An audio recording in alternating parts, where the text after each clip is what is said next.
Capitol Police, the D.C. Metropolitan Police, and the National Guard units who continue to assist in protecting the Capitol today. And for all of the hard work that allows this very important discussion to begin. So I would like to once again thank Chairwoman Klobuchar for your partnership and for your leadership, and look forward to your opening remarks. Thank you very much, Chairman Peters, and good morning. Thank you to our witnesses for being here today for this first joint hearing of the Rules Committee and the Homeland Security and Government Affairs Committee as we work to conduct oversight into what happened in the lead up and during the horrific events of January 6th. Thank you to Chairman Peters and also Ranking Member Portman, as well as my good friend Senator Blunt, who I look forward to continue working with on the Rules Committee in this Congress. I think it's important to note that we planned this entire hearing on a bipartisan basis. That's because the stakes are so high, and we want this, and I say this to our witnesses as well, who are all appearing here voluntarily. I think it's important for the members to know that, and we thank them for doing that. We want this to be as constructive as possible, because in order to figure out the solutions, so this doesn't happen again, we must have the facts, and the answers are in this room. When an angry, violent mob staged an insurrection on January 6th and desecrated our Capitol, the temple of our democracy, it was not just an attack on the building, it was an attack on our republic itself. We are here today to better understand what was known in advance, what steps were taken to secure the Capitol, and what occurred that day, because we want to ensure that nothing like this happens again. Each of our witnesses held a leadership role at the time of the attack. Acting Chief Robert Conti of the Metropolitan Police Department of the District of Columbia, Mr. Stephen Sun, former Chief of the U.S. Capitol Police, who is here with us in person today, Mr. Michael Stenger, former Senate Sergeant at Arms, and Mr. Paul Irving, former House Sergeant at Arms. The other witnesses are here, as many of our witnesses do, via video. To our witnesses, your testimony is vital, and thank you again for coming. At the same time, this is certainly not the last hearing that we will have regarding this attack. Next week, we will hear from witnesses from federal agencies, including the FBI, the Department of Homeland Security, and the Department of Defense, that are critical to our understanding. The insurrection at the Capitol was more than an assault on democracy. It was an actual life or death situation for the many brave law enforcement officers who show up here to do their work every day. And at the beginning of this testimony, we will hear from one of them. We will never forget the haunting shrieks of the police officer pinned in between the doors at the hands of the rioters, pleading for help. We will never forget Officer Harry Dunn, who fought against the violent mob for hours, and after it was over, broke down in tears, telling fellow officers he'd been called the N-word 15 times that day. He asked, "Is this America?" Our officer, Eugene Goodman, who after saving Senator Romney from walking, who is here with us today, thank you, Senator Romney, from walking directly into the mob, ran by himself to take on a group of rioters. And then Eugene Goodman diverted that mob away from the Senate chamber, allowing us to safely depart. Tragically, the attack on the Capitol also cost the lives of 3 brave officers, including Officer Brian Sicknick, who died from injuries sustained while engaging with protesters. 2 other officers died by suicide following the event of January 6th, D.C. Metropolitan Police Officer Jeffrey Smith and U.S. Capitol Police Officer Howard Liebengood. Officer Liebengood, or Howie to those who knew him, worked the Delaware Avenue door of the Russell Senate office building, someone who I've seen at that doorway and who always greeted me and everyone with a warm smile. It has been reported that 140 U.S. Capitol Police officers sustained injuries from defending the Capitol. The courage of these officers will be remembered forever, but there are still many voices that we haven't heard in the stories of January 6th, including the many staff who make sure we have food in our cafeteria and water and heat in our building. One janitorial worker hid during the attack in a closet. Another custodial staff member reflected on how terrible he felt when he had to clean up feces and had been smeared on the wall, saying, "I felt bad, I felt degraded." These dedicated workers were here too when the Capitol was attacked, as were many committed journalists who report on our work to the American people. To make this place safe going forward, we must answer some key questions. First and foremost on many of our minds is what took so long to deploy the National Guard that day, both because of decisions made in the Capitol complex, but also by others in the federal government. We must find out what was known about the potential for violence before the attack and how that intelligence was shared with law enforcement partners, including the officials responsible for protecting the Capitol. There are also important questions to be asked about how information concerning those threats was communicated to rank-and-file officers. And it's vital that we explore necessary reforms to the structure of the Capitol Police Board, which I know we will hear more about today. We owe it to the 140 Capitol Police officers injured and to all those at the Capitol who continue to suffer the repercussions. We owe it to the officer beaten by the violent rioters because he literally placed his body in the doorway to protect us. We owe it to the officers who lost their lives. We owe it to the American people to figure out how the United States Capitol, the preeminent symbol of democracy around the world, could be overtaken by an angry, violent mob. And we owe it to ourselves, colleagues, to believe enough in our democracy and in the U.S. Senate that despite our political differences, we will be constructive in this hearing today. Not just here to make political hay, but be constructive today to figure out what went wrong and what changes we can make to ensure that the Capitol is safe for us and the public going forward. Chairman Peters, Ranking Member Blunt, Ranking Member Portman, and colleagues, for me, the bottom line is that we must get the answers, and those answers are what will give us the solutions. Thank you very much. Thank you, Madam Chair. It's been just over 6 weeks since our nation watched with horror as our Capitol building was breached by domestic terrorists who sought to use violence and intimidation to overturn the results of a free and fair election.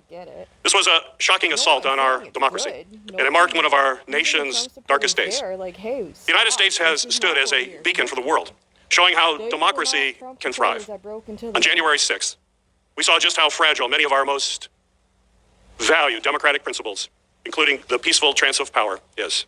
It's hard to express how deeply grateful we are for the actions our Capitol Police, our sergeants at arms, and other law enforcement agencies do to keep us safe every single day, and especially on that day.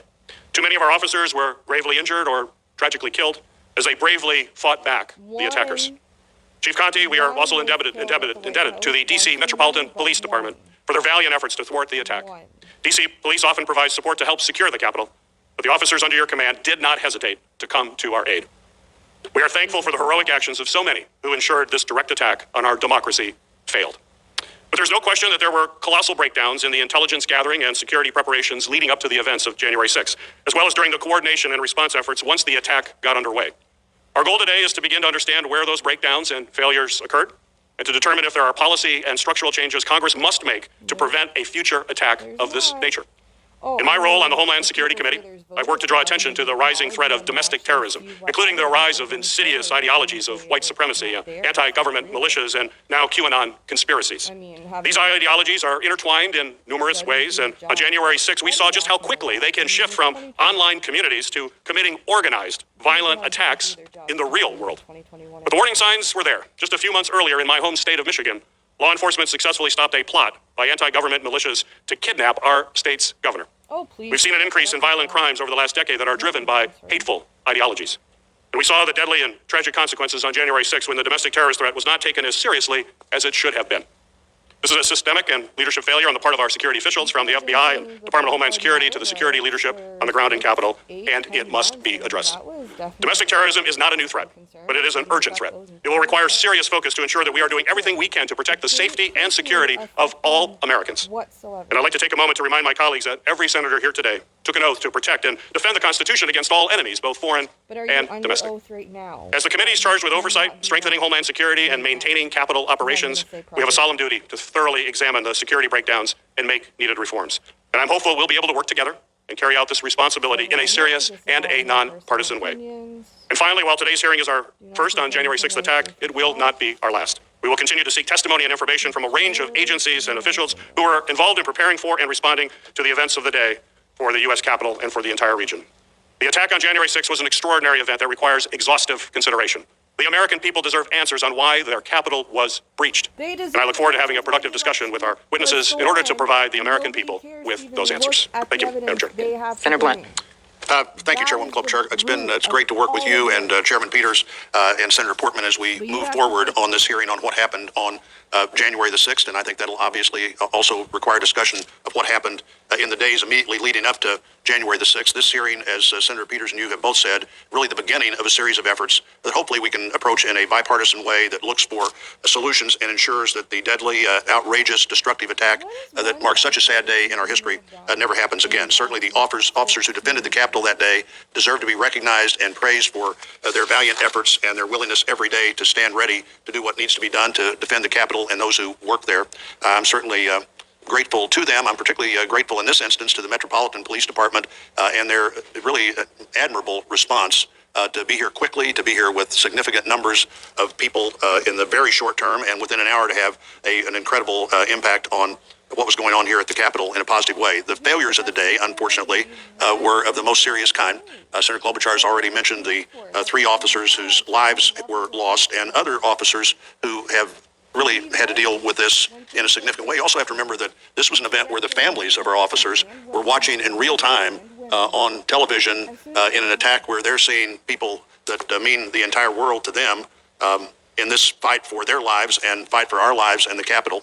3 of today's witnesses, former House Sergeant-at-Arms Irving, former Senate Sergeant-at-Arms Stenger, and former Chief of the United States Police Capitol Police son were all charged with the protection of the Capitol on January the 6th. We need to hear from them whether it was a failure of imagination of what could go wrong, a failure of intelligence gathering and dissemination, a failure of preparation, which ultimately led to this problem, or maybe a structural failure that just is not designed in a way that it allows us to respond to an immediate crisis. And obviously, we need to get that done.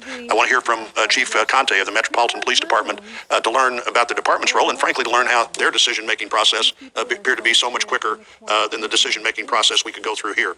I believe it's important for everyone to note that the attacks on January the 6th did not prevent Congress from fulfilling its responsibilities. Both chambers reconvened that evening and finished the certification of the results of the Electoral College. I think Senator Klobuchar and the Vice President and I left the building about 4 a.m. On Friday morning, but we did get our work done where the American people and people all over the world would have expected it to get done. And then on the 20th, we held an inauguration on the same platform that had been stormed 3 weeks earlier and 2 weeks earlier, and carried out one of our most important aspects of our democracy, the peaceful transfer of power. I want to thank my colleagues from both the Homeland Security and Rules Committee for today's hearing and the staff work that's gone into getting ready for today. Ranking Member Portman. Thank you, Chairman Peters, Chairwoman Klobuchar, Ranking Member Blunt, for the constructive comments this morning. In this business, you often finish like you start, and I appreciate the fact that we're starting this review by taking the politics out of it so we can get to the bottom of what happened. I want to start by expressing my gratitude on behalf of everybody for the men and women of law enforcement, U.S. Capitol Police, Secret Service, National Guard, Metropolitan Police Department, the FBI, and all the law enforcement agencies who put their safety on the line to safeguard democracy on January 6th. As I said on the Senate floor that night, it was thanks to them that Vice President Pence, members of Congress, staff, and the Capitol Complex workforce were protected, and we were able to complete our constitutional duty of certifying the election. It was important, in my view, that we sent a clear message that night to our constituents and to the world that we would not be intimidated, that the mob would not rule here. But that message could not have been delivered without law enforcement securing us and our respective chambers. 7 individuals lost their lives as a result of the Capitol attack, including 2 Capitol Police officers and a D.C. Metropolitan Police Department officer. We will never forget the service and sacrifice of officers Brian Sicknick, Jeffrey Smith, Howard Liebengood. I knew Officer Liebengood. I saw how most days at his post at the Russell Office Building. His colleagues will tell you no officer was more dedicated to the mission of the Capitol Hill Police Department, the mission and duty to serve and protect. And I'm proud to have called him a friend. We will never forget Officer Eugene Goodman and the hundreds of other officers who were heroes on the front lines that afternoon, that evening, many of whom sustained injuries. To honor that kind of sacrifice and avoid future attacks, we have got to take a really hard look at what happened on January 6th. The decision-making that led up to that day and the decision-making that allowed the Capitol to be breached and overrun. As the bipartisan media advisory announcing this joint hearing stated, the purpose today is to examine the security failures that led to a breach of the Capitol on January 6th, specifically the preparation and response efforts. There are key questions that have to be answered. First, some witnesses have suggested there was an intelligence failure. We need to know, was there credible intelligence about potential violence? When was it known and who knew it? Second, our witnesses have differing accounts about requests for National Guard assistance. We need to know, did the U.S. Capitol Police request approval to seek National Guard assistance prior to January 6th? And if so, why was that request denied? We need to know, was the request for National Guard assistance on January 6th delayed? And why, if that is true? And we need to know why it took so long for the National Guard to arrive after their support was requested. Third, the Capitol was overtaken in a matter of hours. We need to know whether Capitol Police officers were properly trained and equipped to respond to an attack on the Capitol. And if not, why not? And we need to know why the Capitol complex itself was so vulnerable and insecure that it could be so easily overrun. My hope is that today we get clear answers to these questions from our witnesses. We need to know what happened and how to ensure this never happens again. It's that simple. I'll be listening carefully, as I know my colleagues will, to the testimony of the witnesses before us. These events on January 6th showed that while our democracy is resilient, our democracy at times will be challenged. We've got to be up to that challenge. That certainly includes securing this Capitol, the citadel of democracy. That's something we can all agree on. Thank you, Mr. Chairman. Thank you, Senator Portman. Before I introduce the panel, it's important that we hear from someone. We all believed it was important that we hear from someone who was on the front lines that day. And I'd like to recognize Captain Carnicia Mendoza of the U.S. Capitol Police. Captain Mendoza has been a member of the Capitol Police for almost 19 years with 13 years of leadership experience. She currently serves as a field commander in the Special Operations Division, where her duties include acting as a field commander for significant security incidents. She has served in various divisions within the department, including the Command Center, House Division, and Senate Division. Before she joined the Capitol Police, she served as an active duty soldier in the United States Army, and she has received various awards for her work, including her work on recovery efforts during the Pentagon attack on 9/11. Born and raised in Missouri, Senator Blunt, Captain Mendoza graduated from Park University with a Bachelor of Science in Criminal Justice Administration. She has 2 children. On January 6th, she rushed to the Capitol when she heard that her fellow officers needed immediate help and assumed command in the rotunda as she and her colleagues fought to push back the rioters and ultimately drive them out of the building. Captain, thank you for sharing your story today. Thank you. Good morning. Thank you for the opportunity to speak before the committee today, and thank you all for your service to our country. My name is Captain Carnisha Mendoza, and I've served with the United States Capitol Police for 19 years. I take a lot of pride in my job. Prior to serving with the Capitol Police, I served as an active duty soldier with the United States Army. My last duty station was split between the Pentagon and the Washington Area Criminal Investigations Division. I received various awards from the Army and the Capitol Police, to include an award for recovery efforts during the Pentagon attack. Unfortunately, I didn't save any lives, but there are certain lessons that always stuck with me after 9/11. One of those lessons is knowing the unthinkable is always possible, so be ready. So I always take my job very seriously, as 9/11 is always in the back of my mind. With the Capitol Police, I have served in various operational, administrative, and collateral assignments. I'm currently serving as a captain in the Special Operations Division, where I have various responsibilities, to include serving as a field commander and a field force commander for the Civil Disturbance Unit. Throughout my career, I have responded to and managed various critical incidents and events, from congressional and member security-related issues to shootings and armed carjackings. I have served as a CDU field force commander for multiple events, including the November 14th Million MAGA March. In my career, I've been activated to work demonstrations with various controversial groups, and I've been called some of the worst names so many times that I'm pretty numb to it now. As an agency, we have trained for and handled numerous demonstrations. It's something we do on a regular basis, and it's something I've always felt we've excelled at. During the Million MAGA March, multiple white supremacist groups, to include the Proud Boys and others, converged on the Supreme Court along with countergroups. The Civil Disturbance Unit fought hard that day, physically breaking up fights and separating various groups. I literally woke up the next day unable to move due to the pain. On January 6th, we anticipated an event similar to the Million MAGA March that took place on November 14th, where we would likely face groups fighting among one another. Additional civil disturbance units were activated that day. I was working the evening shift and had planned to report in at 3 p.m. I was prepared to work a 16-hour shift and assume field force commander should the event continue into the evening and overnight shifts. It was approximately 1:30 in the afternoon. I was home eating with my 10-year-old, spending time with him before what I knew would be a long day, when a fellow captain contacted me and told me things were bad and that I needed to respond in. I literally dropped everything to respond to work that day early. I arrived within 15 minutes and I contacted dispatch to ask her what active scenes we had. I was advised things were pretty bad. I asked where assistance was needed and was advised of 6 active scenes. There was an explosive device at the Democratic National Committee building, a second explosive device at the Republican National Committee building, and large hostile groups at different locations outside the Capitol building. I advised the dispatcher I would respond to the DNC since that building was closest to where I was at the time. En route, I heard officers at the Capitol building calling for immediate assistance, so I proceeded past the DNC to the Capitol. As I arrived to the East Front Plaza of the Capitol, I heard an officer yell there was a breach at the rotunda door, and I heard various officers calling for assistance at multiple locations throughout the building. Many of the doors to the building were not accessible due to the size of the crowd. I was able to enter a lower-level door with the assistance of a Capitol Division officer. Once inside the memorial door, I immediately noticed a large crowd of possibly 200 rioters yelling in front of me. Since I was alone, I turned to go back so I could enter another door, but within the few seconds it took me to walk back to the door I entered, there were already countless rioters outside the building banging on the door. I had no choice but to proceed through the violent crowd in the building. I made my way through the crowd by yelling and pushing people out of my way until I saw Capitol Police civil disturbance units in riot gear in the hallway.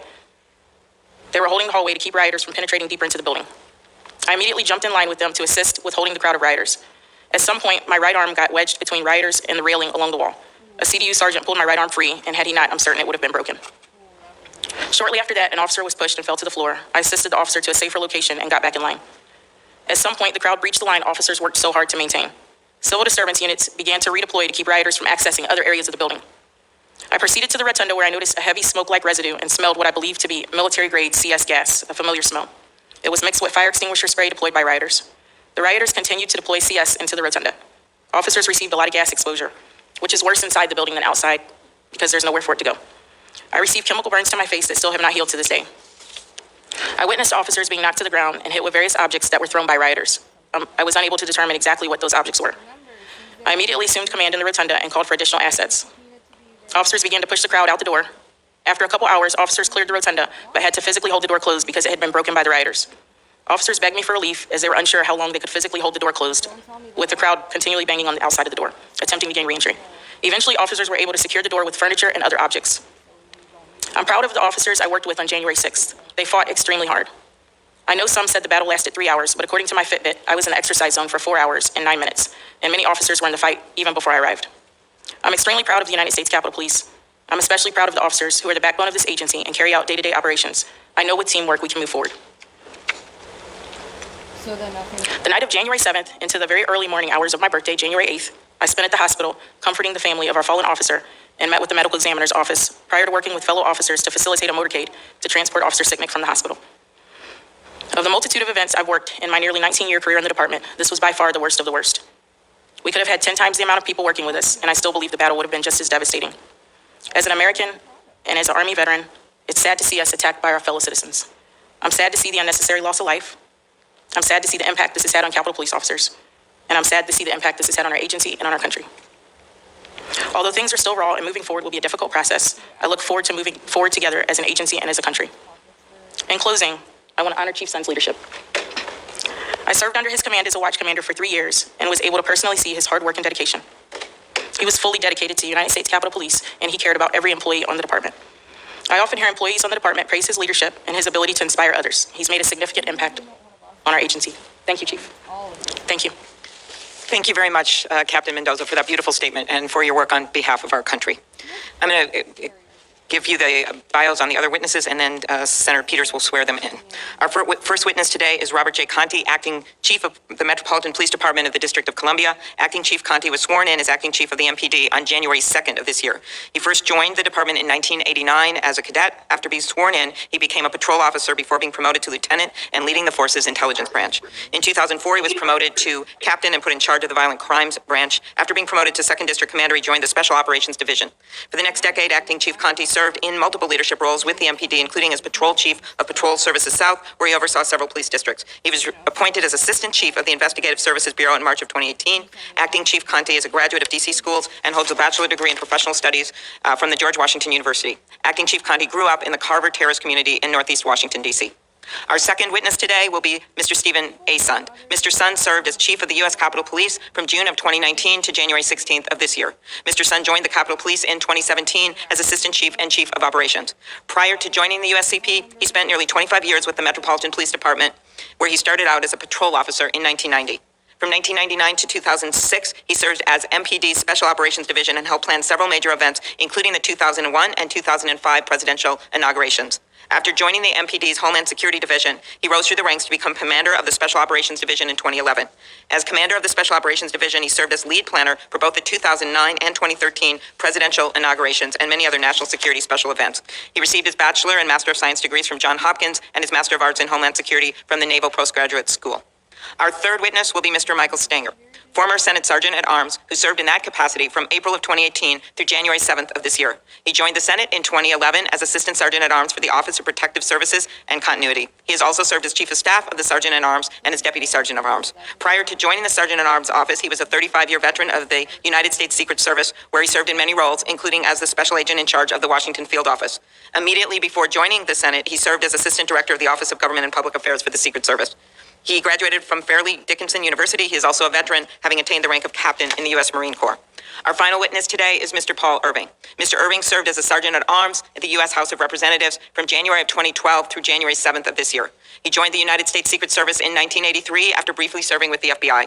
He served as head legal instructor for constitutional law and criminal procedure at the Secret Service Training Academy before joining the Presidential Protective Division during the George H.W. Bush and Clinton administrations. Following his White House service, he served as the Assistant Director for Congressional Affairs, Assistant Director for Government Affairs, Assistant Director for Homeland Security, and Assistant Director for Administration for the Secret Service. He retired from the Secret Service in 2008 as Assistant Director and worked as a private security consultant until his appointment as House Sergeant at Arms in 2012. He is a graduate of the American University and Whittier Law School.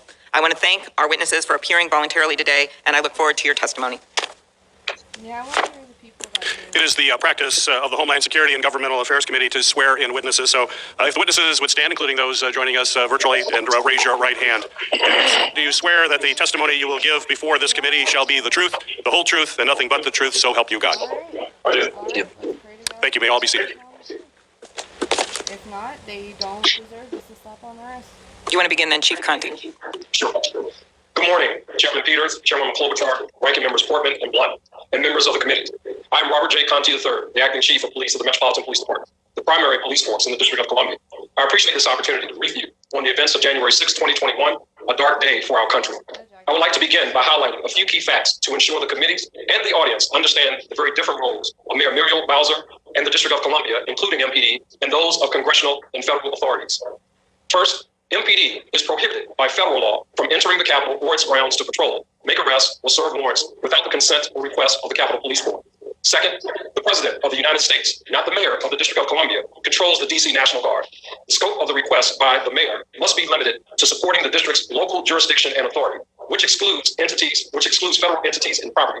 Third, since Mayor Bowser declared a public health emergency last March, the district has not issued permits for any large gathering. Although the district and MPD take pride in facilitating the exercise of First Amendment rights by all groups, regardless of their beliefs, none of the public gatherings on January 5th and 6th were issued permits by the city.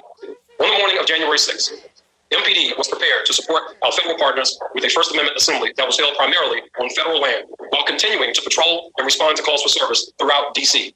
Based on our experience with prior demonstrations after the election, we recognized that there was a possibility of violence, especially after dark and smaller groups of protesters gathered with malicious intent on our city streets.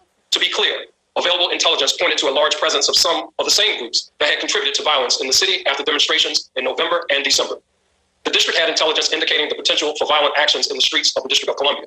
In preparation for the anticipated demonstrations and the possibility of violence on city streets, MPD was fully deployed on 12-hour shifts the week of January 4th with days off and leave canceled. At Mayor Bowser's request, several area police departments were on standby in D.C., and more than 300 members of the National Guard were deployed on district streets providing traffic control and other services.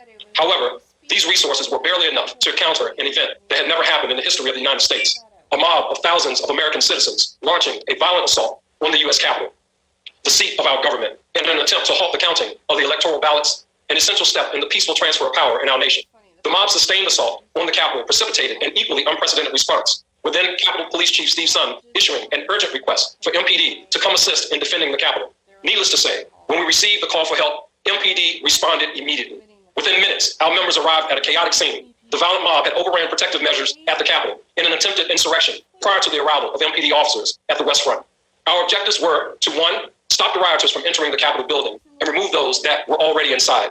2, secure a perimeter so that the Capitol could be cleared for lawmakers. 3, enable Congress to resume their sessions to demonstrate to our country and to the world that our democracy was still intact. And lastly, once the third objective had been accomplished, begin making arrests of anyone violating the law. At 2:22 p.m., a call was convened with, among others, myself, leadership of the U.S. Capitol Police, the National Guard, and the Department of the Army. I was surprised at the reluctance to immediately send the National Guard to the Capitol grounds. In the meantime, by 2:30 p.m., the district had requested additional officers from as far away as New Jersey and issued notice of an emergency citywide curfew beginning at 6 p.m. From that point, it took another 3.5 hours until all rioters were removed from the Capitol. 90 minutes later, at 8 p.m., Congress was able to resume its critical work and fulfill its constitutional duty. Over the course of January the 6th and into the early morning of the 7th, approximately 1,100 MPD members responded to the Capitol. At least 65 MPD members sustained injuries. 5 people lost their lives on January the 6th. As we reflect on that dark day, we offer our condolences to all of the grieving families. In closing, I appreciate the opportunity to highlight the heroism of MPD officers who put their lives on the line to protect the Capitol, Congress, and our democracy. But to ensure the continued safety of the district and everyone in it, we must be frank in looking at several critical issues. This assault on the Capitol has exposed weaknesses in the security of the most secure city in the country. The federal police forces in D.C. will be re-examining their security protocols, given the risk of both foreign and domestic terrorism. As the chief of the district's municipal police force, I must think about our preparations not only for possible attacks, but the daily impact of the changing operations of our federal partners. As they harden targets in the federal enclave, other buildings in the city under MPD jurisdiction may become more likely targets. This concludes my testimony. I am happy to answer any questions. Thank you very much. Mr. Sunt. There were so many articles saying that this is the worst thing that they've seen. Good morning, Chairwoman Klobuchar, Ranking Member Blunt, Chairman Peters, and Ranking Member Portman. Thank you for allowing me the opportunity to testify before your two committees regarding the attack on the United States Capitol that occurred January 6th. I have been in policing for almost 30 years. The events I witnessed on January 6th was the worst attack on law enforcement and our democracy that I've seen in my entire career. I witnessed insurgents beating police officers with fists, pipes, sticks, bats, metal barricades, and flagpoles. These criminals came prepared for war. They came with their own radio system to coordinate the attack and climbing gear and other equipment to defeat the Capitol's security features. I am sickened by what I witnessed that day. Our officers fought valiantly, using batons, shields, chemical munitions, and pepperball guns to hold back the attackers. Capitol Police and responding law enforcement agencies showed tremendous restraint by not using their firearms, which would have likely led to a more chaotic situation and a possible mass casualty incident. No civilian law enforcement agency, to include the United States Capitol Police, is trained or equipped to repel an insurrection of thousands of individuals focused on breaching a building at all costs. I am extremely proud and appreciative of the Capitol Police officers, the Metropolitan Police Department, and the other law enforcement agencies that came to our assistance. A clear lack of accurate and complete intelligence across several federal agencies contributed to this event, and not poor planning by the United States Capitol Police. We rely on accurate information from our federal partners to help us develop effective security plans. The intelligence that we based our planning on indicated that the January 6th protests were expected to be similar to the previous MAGA rallies in 2020, which drew tens of thousands of participants. The assessment indicated that members of the Proud Boys, white supremacist groups, Antifa, and other extremist groups were expected to participate on January 6th, and that they may be inclined to become violent. Based on the intelligence that we received, we plan for an increased level of violence at the Capitol, and that some participants may be armed. But none of the intelligence we received predicted what actually occurred.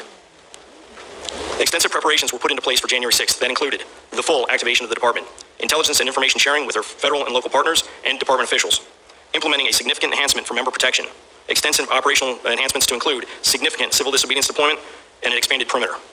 We also distributed additional protective equipment for our officers and coordinated outside agency support.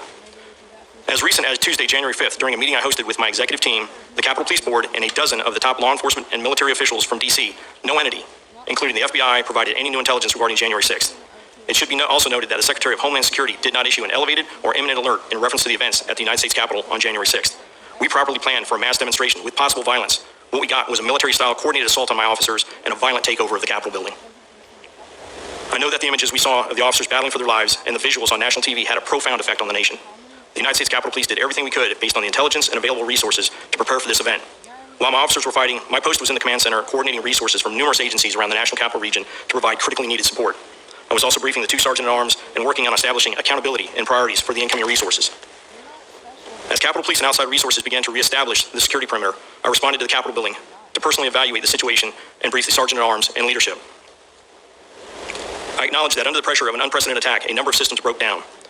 One of the reported issues described by officers was a lack of clear communications and directions from officials.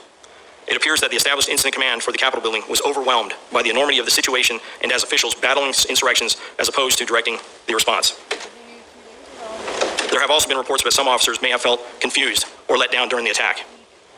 As an official who cares as much as I do about my colleagues, nothing is more painful to me. These issues must be addressed through new training, policies, and procedures. Even our best efforts were not enough to stop this unprecedented assault on the Capitol. However, casting blame solely on United States Capitol Police leadership is not only misplaced, but it also minimizes what truly occurred that day. The focus going forward needs to be on the efforts to improve intelligence and the coordination of security measures between all involved agencies. Hopefully, this will be part of the focus of an independent after-action committee to look at all aspects of the January attack on our nation's capital. In closing, I want to again recognize the heroic efforts of the Capitol Police officers, who on January 6th, outnumbered and against the odds, successfully carried out their mission to protect the members of Congress and the legislative process. I couldn't have been more proud to be part of their team and the USCP mission. I'm available to answer any questions you may have. Thank you. Thank you, Mr. Sund. Mr. Stanger. Chairwoman Klobuchar, Chairman Peters, Ranking Member Blunt, and Ranking Member Portman. The National Capital Region is a unique environment for law enforcement. The U.S. Capitol Police, in conjunction with the sergeants at arms, work to provide security of the Capitol complex and its population. But there is a shared responsibility with other law enforcement groups within the region. Sharing of information and resources is paramount for success. Once assuming the position of the Senate Sergeant at Arms, enhancement of the working relationship between my office and U.S. Capitol Police had been a priority. I am a proponent of the concept of intelligence-led policing.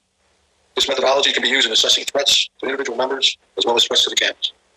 As in all intelligence operations, it is only as good as the analyst assessing it, and that assessment is then placed in the appropriate hands to take steps in order to mitigate any threats. We have to be careful of returning to a time when possibility rather than probability drives security planning. But the events of January 6th certainly revealed that the rule of intelligence should be done. Returning to the concept of possibility driving security operations may result in poor use of resources. This is the constant give and take of security planning. There is an opportunity to learn lessons from the events of January 6th. Investigation should be considered. As to the funding and traveling what appears to be professional agitators. First Amendment rights should always be considered in conjunction with these investigations. Law enforcement coordination in the National Capital Region should be reviewed to determine what can be done in a more efficient and productive manner. Intelligence collection and dissemination, training, and concepts on the use of force must be consistent. This integration should be accomplished without regard to self-interest and cost. In conclusion, whenever you prepare for a major event, must always consider the possibility of some level of civil disobedience at these demonstrations and plan accordingly. The events of January 6th went beyond disobedience. This was a violent, coordinated attack where the loss of life could have been much worse. This concludes my prepared remarks. Thank you, Mr. Stanger. Mr. Irving. Chairman Peters, Chairwoman Klobuchar, Ranking Member Portman, Ranking Member Blunt, and distinguished members of the committees. Thank you for the opportunity to appear before you today. There's been a lot of press reporting about me, not all of it accurate, and I appreciate the opportunity to address some of that today. My name is Paul Irving, and I served as the Sergeant at Arms for the House of Representatives for the past 9 years. Serving in that role was one of the great honors of my life, and I count it a privilege to have worked with speakers from both political parties, including Speaker Boehner, Speaker Ryan, and Speaker Pelosi. I'm a law enforcement officer by training. My professional career started more than 40 years ago as an intern at the Department of Justice, and then as a clerk at the FBI. I later became a special agent of the Secret Service, where I worked on 2 different presidential protection details and ultimately rose to the rank of assistant director. Like you, I've been profoundly saddened by the events of January 6th. The entire world witnessed horrific acts of violence and destruction carried out by our very own citizens against a global symbol of democracy, our seat of government. I am particularly saddened by the loss of life, which included 3 officers. My heart goes out to all the families that lost a loved one. We began planning for the protests of January 6th in December 2020. The planning relied on what we understood to be credible intelligence provided by various state and federal agencies, including a special event assessment issued by the Capitol Police on January 3rd. The January 3rd assessment forecast that the protests were, quote, expected to be similar to the previous million MAGA March rallies that had taken place in November and December 2020. Every Capitol Police daily intelligence report between January 4 and January 6th, including on January 6th, forecast the chance of civil disobedience or arrest during the protests as remote to improbable. I relied on that intelligence when overseeing the security plan put forth by Chief Sund.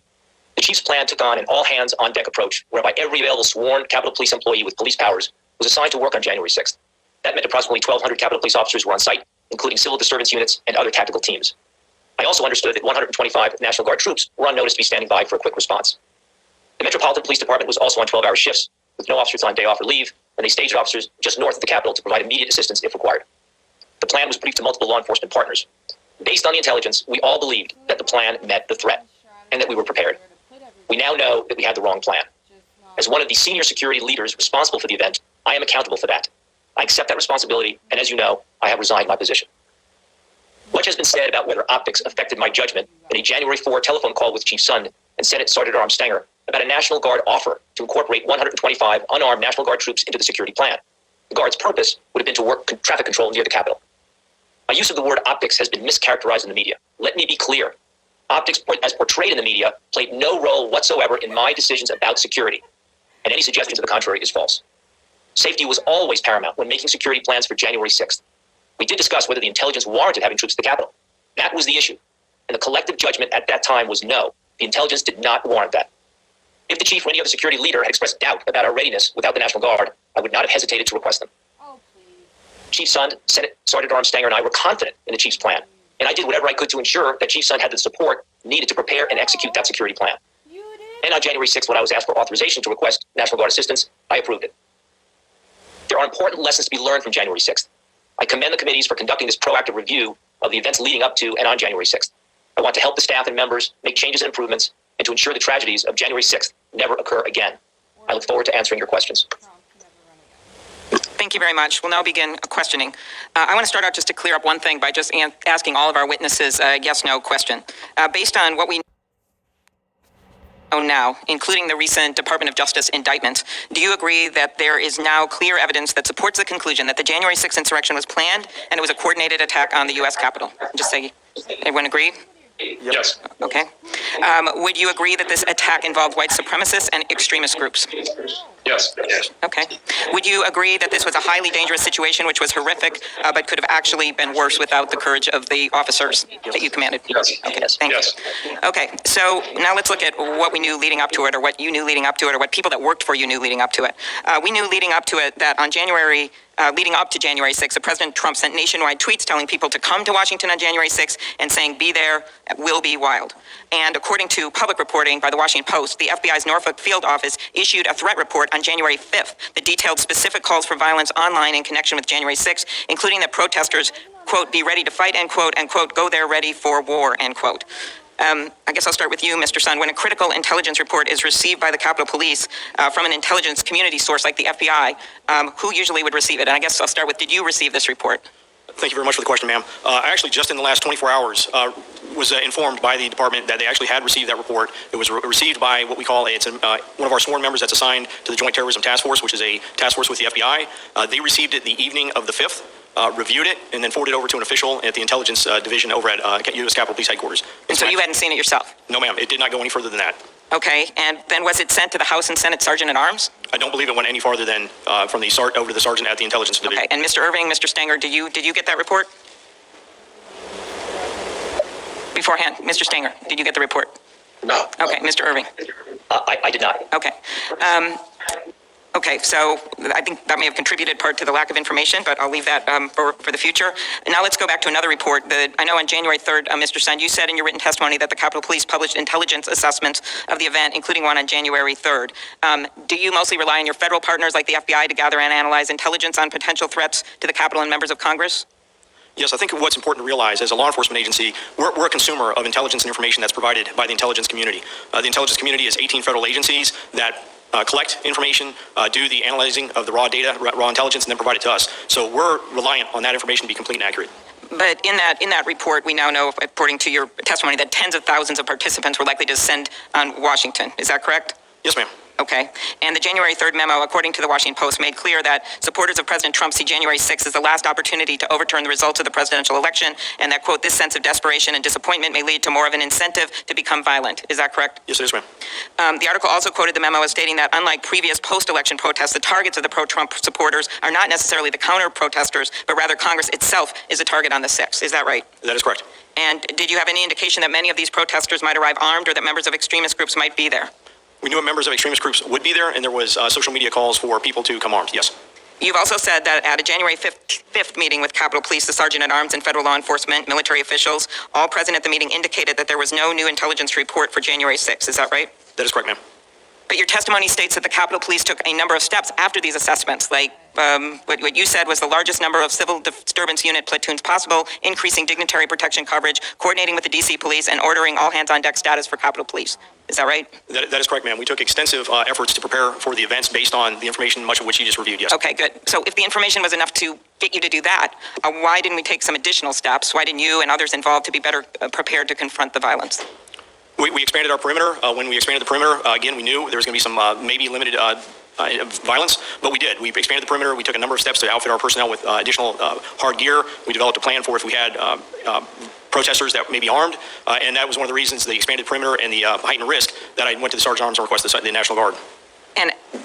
But now you realize it wasn't enough, those security measures. Is that right? No, that is, now, hindsight being what it is. I mean, you look around the Capitol right now and you see the resources that are brought to bear based on the information we now know from January 6th. Okay. Mr. Sun, you stated in your written testimony that you first made a request for the Capitol Police Board to declare an emergency and authorize National Guard support on Monday, January 4th, and that request was not granted. That is correct, ma'am. Your testimony makes clear that the current structure of the Capitol Police Board resulted in delays in bringing in assistance from the National Guard. Would you agree with that? That's one of the things we want to look at. Yes, ma'am. Okay. Do you think that changes are needed to make clear that the Capitol Police Chief has the authority to call in the National Guard? I certainly do. I think in exigent circumstances, there needs to be a streamlined process for the Capitol Chief of Police for the Capitol Police to have authority. Okay. And Mr. Stenger, do you think that reforms are needed to the structure of the Capitol Police Board to make that clear? I think a review of the Capitol Police Board and their statutory authority is probably would be a good time to do this now. There's a lot of statutes out there in the Capitol Police Board that go back many, many years. Things have changed, and it's probably to make the board a little bit more nimble. It's probably not a bad time and an idea to take a look at what's there. It's probably an understatement with what happened, but thank you. Mr. Irving, your views? I would certainly agree with both Chief Sund and Michael Stenger. I think a review would certainly be warranted at this time of the Capitol Police Board. Mr. Sund, your written testimony states that you had no authority to request the assistance of the National Guard without an emergency declaration of the Capitol Police Board. On what rule, regulation, or authority did you base that view?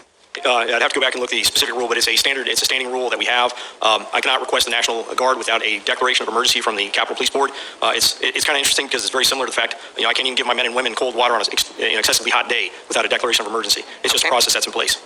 And to be clear, apart from the Capitol Police Board, you also face delays in getting authorization to bring in the National Guard from the Department of Defense. Is that correct? We'll be hearing from them next week. Yes, ma'am, that is correct. Would you agree that there were serious issues at the Pentagon that contributed to the fact that Guard troops did not arrive at the Capitol until about 5:40 that day after most of the violence had subsided? I don't know what issues there were at the Pentagon, but I was certainly surprised at the delays I was hearing and I was seeing. Okay, very good. And my last question, just as of all of you, in addition to the reforms of the police board, which are very clear need to be made, any other suggestions that would involve classified information you have for us, Mr. Sund? As reference to some of the recommendations, I would look at, again, one of the big things that I think was a contributing factor to this was intelligence. I think as you meet with the intelligence community and law enforcement in the intelligence community, we have a very good relationship. I think the aperture just needs to be opened up a little bit farther. Like Chief Conti had mentioned, January 6th was a new day. It was a change of what threat we face, and I think getting them to open the aperture and look a little bit harder.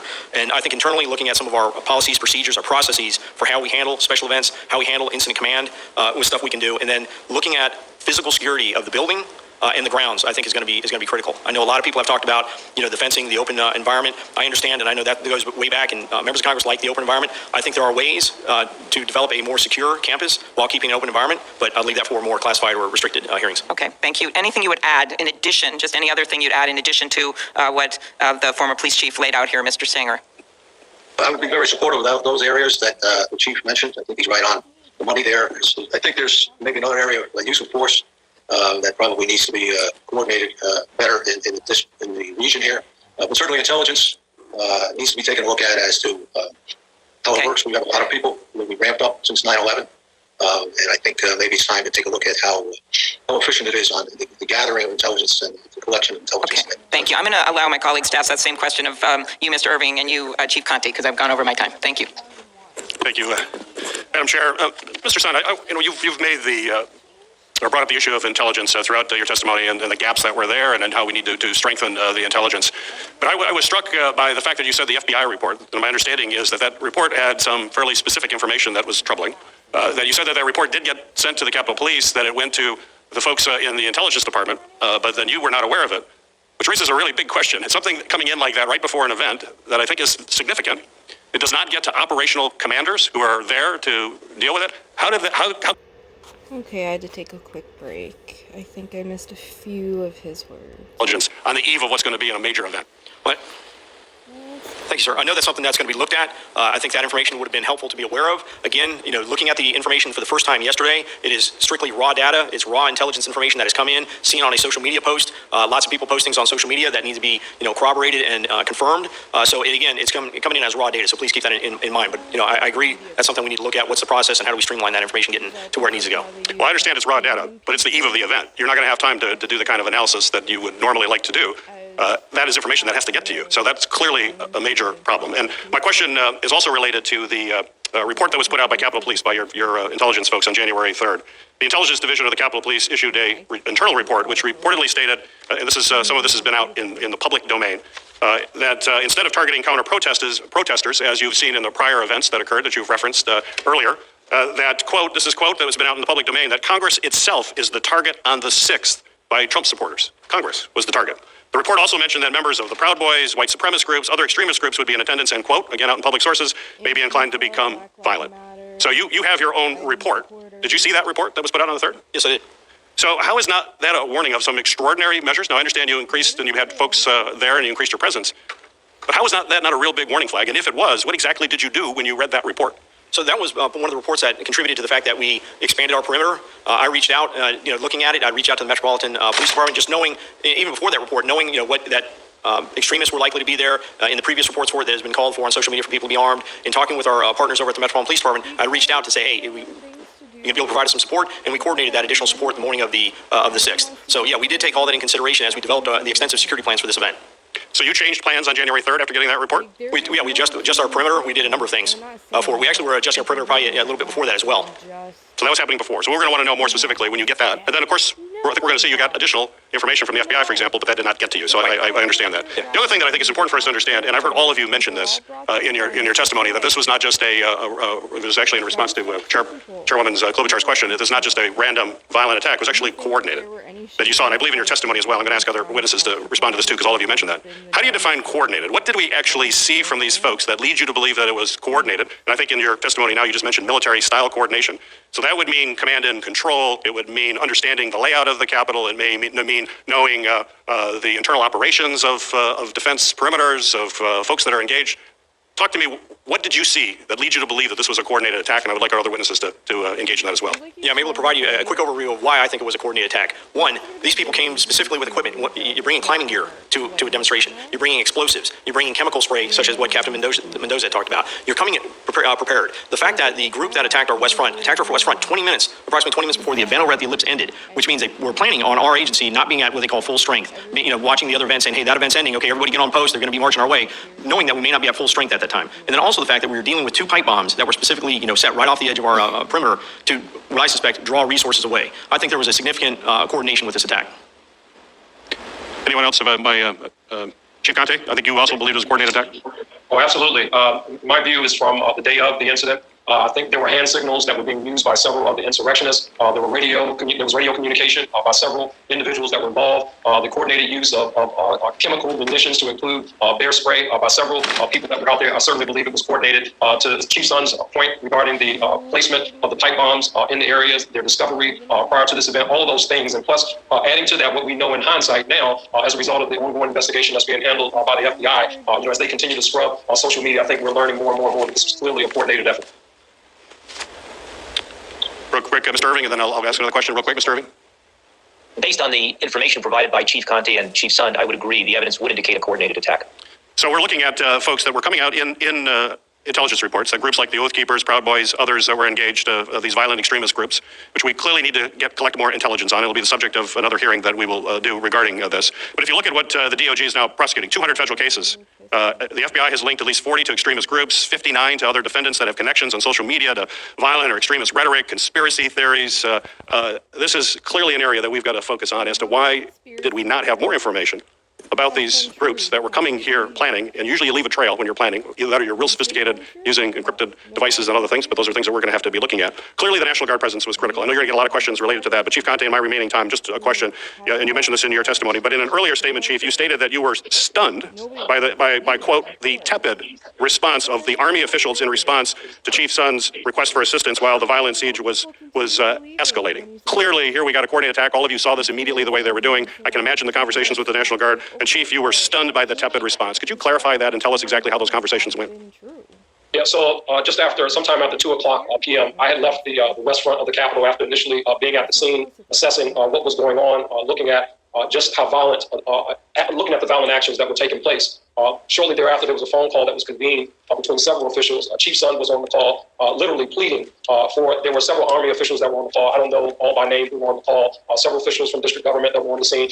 Chief Sund was pleading for the deployment of the National Guard. And in response to that, there was not an immediate yes. The National Guard is responding. Yes, the National Guard is on the way. Yes, the National Guard are being restaged from traffic posts to respond. The response was more asking about the plan, what was the plan for the National Guard? The response was more focused on, in addition to the plan, the optics, how this looks with boots on the ground on the Capitol. And in my response to that was simply, I was just stunned that, I have officers that were out there literally fighting for their lives. And, we're kind of going through, what seemed like an exercise to really check the boxes. And there was not an immediate response. When I asked specifically, Chief Sund, was he requesting the National Guard? And was that request being denied? The response was no, we're not, from the U.S. Department of the Army was no, we're not denying the request. But they were concerned. They did have concerns. So I was just stunned at that response. Thank you. Senator Blunt. Thank you, Chairman. Chief Sund, if I have your testimony correct this morning, I think what I'm hearing you say is based on the intelligence you saw on January the 3rd, after that on January the 4th, you decided this was going to be a different kind of protest than you'd seen in November and December, and that's when you asked for an expanded perimeter and National Guard assistance. Is that correct? So the information we received, yes, it was very similar to the previous assessments. It was just a little bit more detailed. We have been analyzing kind of how we responded to the previous MAGA marches and decided to expand the perimeter. Really, when you expand a perimeter as large as we expanded it, it creates a large area you have to defend. And that was the primary reason, knowing that these protesters were coming here. We were the focus of the protest and the expanded perimeter, and we knew this was going to be a long day. So did you know from the time you expanded the perimeter that you were going to have more help in all likelihood to defend that perimeter than your force would be able to provide? We knew the additional support would be, we could utilize the additional support, yes. So why did you believe that you needed the approval of Mr. Irving and Mr. Stinger to request assistance to the National Guard? That's always been the case. We only requested the National Guard for very specific events, usually the inauguration, and that requires a declaration of emergency from the Capitol Police Board to utilize those resources. Do you know if there's a statutory requirement for that? I can look into that and get that to you as a follow-up if you'd like. I don't know that there is, but I do know that if you get the approval to expand the perimeter and you don't have the assistance to do that, that's obviously a problem. Why didn't you contact the third member of the police board, the architect of the Capitol, Mr. Blanton? Thank you for that question, sir. My conduit to the Capitol Police Board was usually through the House and Senate Sergeant Arms. They were the ones usually having the communications with the department, especially law enforcement related issues. They're both law enforcement, and also the fact that Mr. Stinger at the time is the Capitol Police Board chairperson. But usually outside the monthly Capitol Police Board meeting that we'd have, unless it was a issue specific to the architect regarding building structure or something like that, my conduit was regularly the House and Senate Sergeant Arms. Why do you think the architect of the Capitol is on the police board? As one of the voting members and providing oversight. But apparently not enough oversight that you thought you needed to involve him in the conversation. Like I said, my usual conduit was going through the House and Senate Sergeant Arms. That's already 2 people I got to go to. Going to 3. In the future, I guess if that's something that's going to be, that we'll implement, then I will implement it. But I was just following my usual course of action. So, Mr. Irving and Mr. Stenger both, let's start with Mr. Irving. Why was the request for National Guard assistance not approved at the same time you approved the expansion of the perimeter? Mr. Irving? I think you're muted, Mr. Irving. Now you're definitely muted. Okay, now you should be fine. Go ahead. Am I okay now? You're Yes. okay now. Thank you. I apologize for that. Senator, I did not take the call from Chief Sund on the 4th as a request. Chief Sund called me to tell me that he had received an offer from the National Guard to provide us 125 unarmed troops to work traffic control in the perimeter of the Capitol. Shortly after that discussion, I said, let's include Sergeant at Arms Stenger as chair of the board and another senior official with quite a bit of experience. The 3 of us talked it through. And during that call, the number one question on the table was, did the intelligence support it? Did the intelligence support that additional offer for those 125 troops? Did you discuss this with anybody except Sergeant Arms Stenger and Chief Sund? No, it was just this one phone call. And during that call, we all agreed that the intelligence did not support the troops and collectively decided to let it go. Michael Stenger then said, how about we put him on standby just in case? And that's what we ended up doing. But from what I remember, everyone was very satisfied that we had a robust plan, security plan, that was consistent with the intelligence that we had at the time. Mr. Stenger, why did you think that the troops were on standby? They must have been standing way away from where we needed them if it took hours to get them here. What did that mean, they were going to be on standby? What I did when I spoke to the chief, when the chief brought up to me this attempt to get the National Guard, and it apparently wasn't going forward, I suggested to him that he reach out. He knew the National Guard commander from his previous work in the Metropolitan Police Department. I suggested he reach out to the National Guard commander for a couple of reasons. One of them was I had either read in the paper or heard on the news that the National Guard in D.C. was rather reticent to engage with demonstrations at this time because of the issues that had arisen during the White House demonstrations of a month ago. And that we need to make sure that the National Guard was engaged in this and that they would be willing to. But do you think you did make sure that they were engaged and would be willing? I'm going to have to go to one more question here. Did you think they were engaged and would be willing if called on? Yeah, that's what I think. What I asked the chief to turn from the general. All right, Mr. Irving, you said in your testimony that when asked for National Guard assistance, you approved it. Mr. Sund stated that he asked for the National Guard assistance at 1:09, and you approved. It was approved at 2:10. Why would it take an hour to approve National Guard assistance on your part in that moment of crisis, Mr. Irving? Senator, from my recollection, I did not receive a request for approval for National Guard until shortly after 2 p.m. when I was in Michael Stenger's All right, office. let me get that straightened out. Mr. Sund, do you know when you asked for National Guard assistance? Was it 1:09 or was it 2 p.m.? It was 109, sir. 1:09. And who did you ask for assistance at 1:09? It was from Mr. Irving. I believe he was in the company of Mr. Stenger at the time as well. And Mr. Irving, why would you not remember that? Senator, I have no recollection of a conversation with Chief Sund.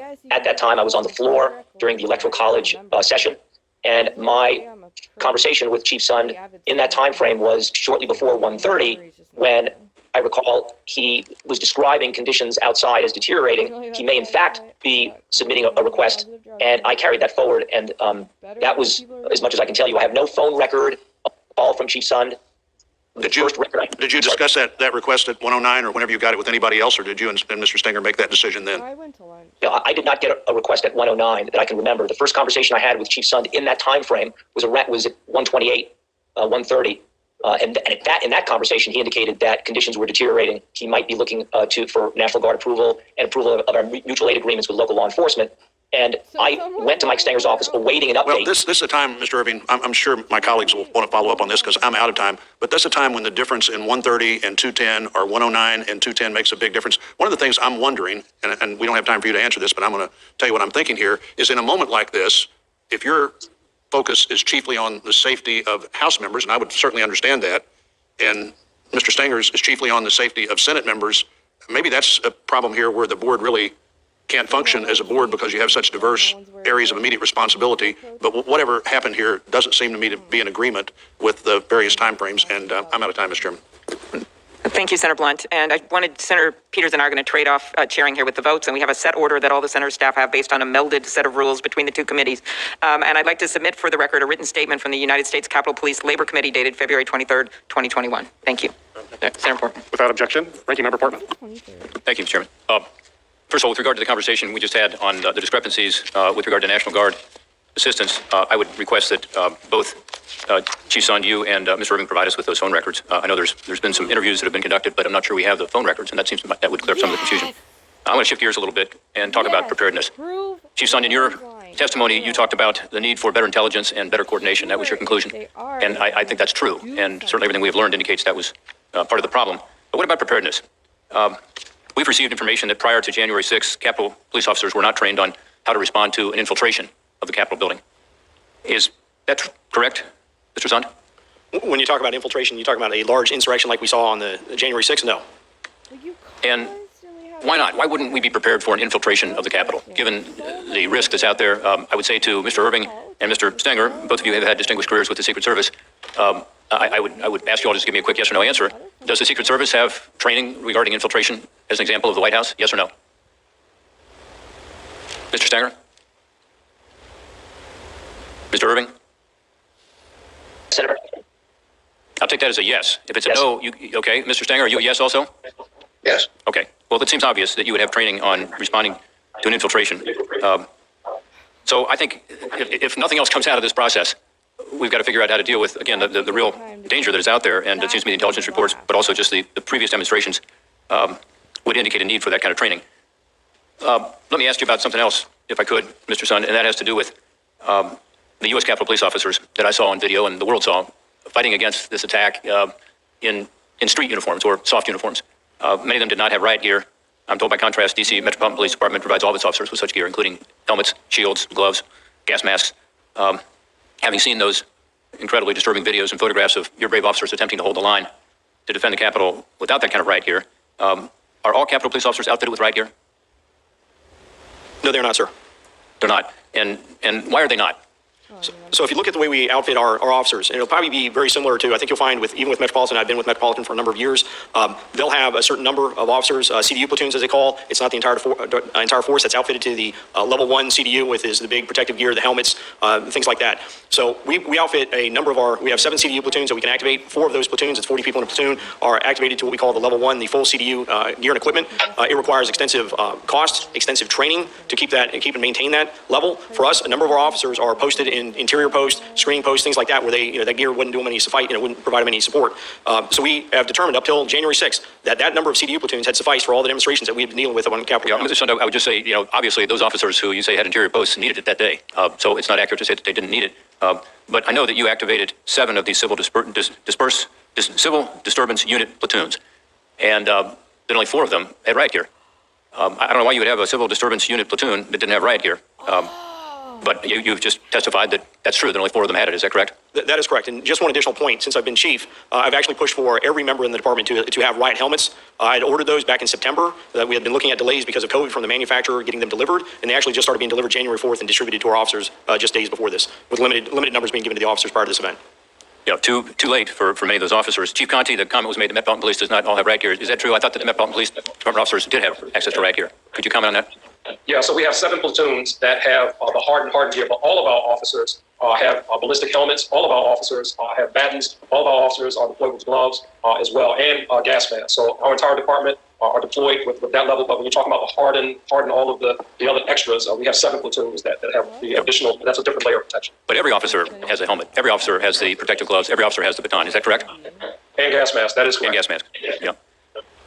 It appeared to the Metropolitan Police Department, I'm told, that the Capitol Police officers did not have the training in civil disturbance tactics that they had. That's what I was told by some of the interviews that we've had. Chief Conti, is that correct?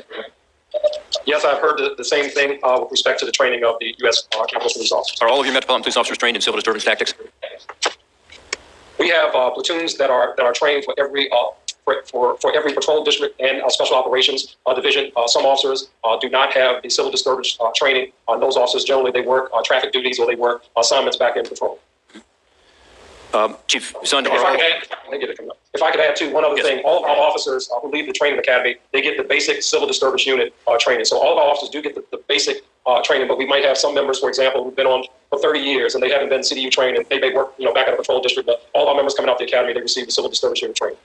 Mr. Sund, is that true with Capitol Hill police officers also? Are they all trained in civil disturbance tactics as they go through their training? That was a process being implemented. I can check and let you know if that's been fully implemented for new recruits coming out of the academy. That was one of the initiatives I was working on. So we were working on that, but as far as you know, this training was not being provided even for new officers, much less for those on the I believe the new officers coming out were, but I just need to confirm that. There's a lot of money. Yeah, I think the bottom line here is that unfortunately our officers were not given the proper training with regard to infiltration of the building or the complex, with regard to dealing with civil disturbance, and they didn't have the equipment necessary to push back and, most importantly, to protect themselves. So my hope is that, again, one of the ways that this joint hearing and this committee report can be helpful is to bring the Capitol Police Department up to speed.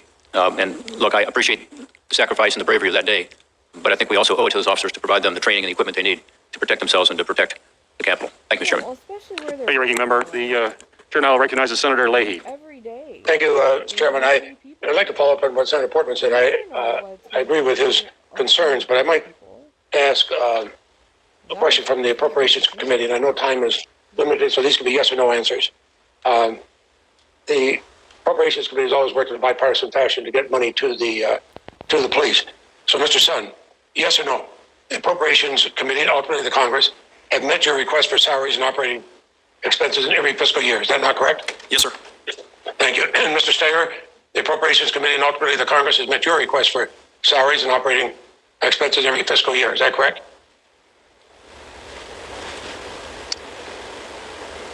I don't hear an answer. So I'll ask Mr. Irving. Mr. Irving, the Appropriations Committee and ultimately the Congress has met your request for salaries and operating expenses in every fiscal year. Is that correct? Yes, that is correct. Mr. Steger? Yes, that's correct, sir. Thank you very much. So I have to think that we had not that we had inadequate resources, but a failure to deploy the people that we were supposed to. I look at those who appeared.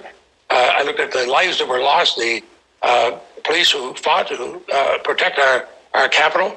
And we saw this as a violent, and I'd say a planned and organized attack on the United States and the United States government by domestic terrorists. I hope they're all going to be prosecuted as fully as they can. But those, when we see people encouraging them, including from the former president of the United States, who urged his followers to fight and to show strength, I really wonder why we didn't take this seriously enough to be prepared for them. The hours it took to bring in the National Guard and everything else. So I read, Mr. Sutton, I read your detailed letter to Speaker Pelosi, but you said there wasn't enough intelligence shared, but in your same letter, you stated that the intelligence assessment, I'm quoting here, indicated that members of the Proud Boys, white supremacist groups, Antifa, and other extremist groups were expected to participate in the January 6th event, and they may be inclined to become violent. How much more intelligence do we need than that? Yes, sir. That is correct. That is what the intelligence assessment said. It was very similar to the intelligence assessments that we had for the November and December MAGA marches. The intelligence assessments that we had developed for the January 6th event, all the way up until January 6th, we're all saying very much the same thing, and that's what we had planned for. We had planned for the possibility of violence, the possibility of some people being armed, not the possibility of a coordinated military-style attack involving thousands against the Capitol. Violence and armed strike me as a pretty strong thing, and I would suggest that everybody get together and look at the future, because if you have something that goes on for months, the president calling them, everybody else calling them, I worry that there was not more there. I think until we root out the hate and throw the rioters to the door that day, no fence or tank or barrier is going to provide the safety we need. We want safety, but also talk about Benjamin Franklin, who says, those who give up essential liberty to purchase low temporary safety deserve neither liberty nor safety. But I know a vote is on, and before I close, I do want to commend Chief Conte for your swift response. You don't have an easy job charged with protecting a city as large as Washington, D.C., and balance the delicate balance with dozens of other law enforcement. But I think that I commend the two chairs and ranking members for holding this hearing. We'll hold more in appropriations, but we're going to look very closely at the request this year and say, what do we do if we have another one of these? I thank you, and I yield back my time. Thank you, Senator Leahy. Chair recognizes Senator Johnson. Thank you, Mr. Chairman. I want to start off by just thanking our law enforcement witnesses for your service. I know there's 2020's hindsight. It's pretty easy to money morning quarterback, and I want to make sure that we guard against doing so. Certainly what I've seen from testimony, it seems like there's a fair amount of thought, a fair amount of due diligence that went into this. So again, I appreciate your service. I also want to say I find the videos, as you said, Chief Sund, sickening. The violence reprehensible, the racial slurs repugnant, and I want to make sure the perpetrators, the people that engage in the violence, are prosecuted the full extent of the law. I've got a long list of questions, which this format really doesn't lend itself to asking, so what I will be doing is preparing a letter for the committee chair and hoping that they will ask those questions and investigate these issues that I'll be listing. But what I want to do is, in terms of asking some questions, I want to start out by reading excerpts from what I thought was a very interesting eyewitness account by J. Michael Waller. He is a senior analyst for a strategy at the Center of Security Policy. His areas of concentration include political and psychological warfare and subversion. He's a former professor and instructor at the Institute of World Politics at the Naval Postgraduate School. He's a current lecturer at the John F. Kennedy School of Special Warfare Center at Fort Bragg. He wrote this piece titled, "I Saw Provocateurs at the Capitol Riot on January 6th. And he basically arrived on scene by 11:30 from Union Station. And I'll just start reading. About 11:30, I walked from near Union Station and noticed a small number of Capitol Police dressed in full riot gear with shin guards and shoulder guards. Then I walked up Pennsylvania Avenue toward an empty Freedom Park. He noticed that the speech had broken up, and so a crowd was walking down Constitution Avenue. He joined them at 13th Street. But he said that the mood of the crowd was positive and festive. Of the thousands of people I passed or who passed me along Constitution Avenue, some were indignant and contemptuous of Congress, but not one appeared angry or incited to riot. Many of the marchers were families with small children. Many were elderly, overweight, or just plain tired or frail, traits not typically attributed to the riot-prone. Many wore pro-police shirts or carried pro-police black and blue flags. Although the crowd represented a broad cross-section of Americans, mostly working class by their appearance and manner of speech, some people stood out.